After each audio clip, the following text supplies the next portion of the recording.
this, not because I'm cocky, but I gotta tell myself I'm the best if I'm gonna be the best. I gotta believe in me before anybody else believe in me.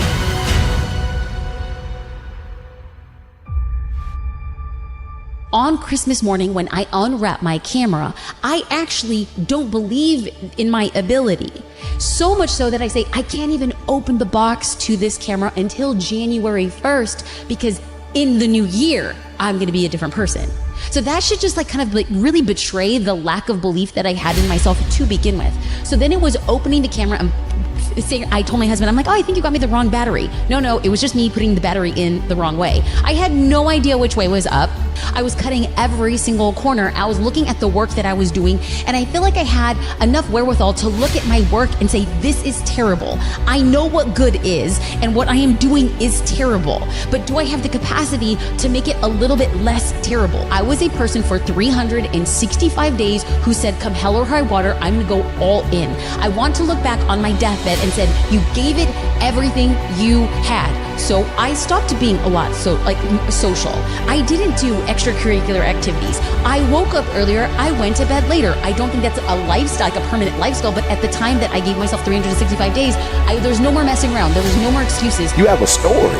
You know, you have a unique experience. And so your 12 are shaped by not just your world, but how your world has shaped your thinking. And I think that's the part, the mission is like, guys, you know, if it was easy, everybody could do it. If it was a cookie cutter, everybody would just follow it to the T. But there's a mindset. And when I looked at Serena, you know, when I look at the Michael Jordans of the world, Tom Brady, you know, when you look at Michael Phelps, like it is a mentality.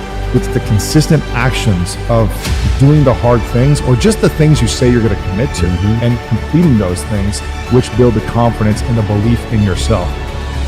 A lot of people that have these issues of the self-doubt is because they have not put the work in to have the belief in themselves that they can accomplish whatever it is. The reason why you're not taking advantage of this opportunity is not because you don't believe in it, you don't believe in you.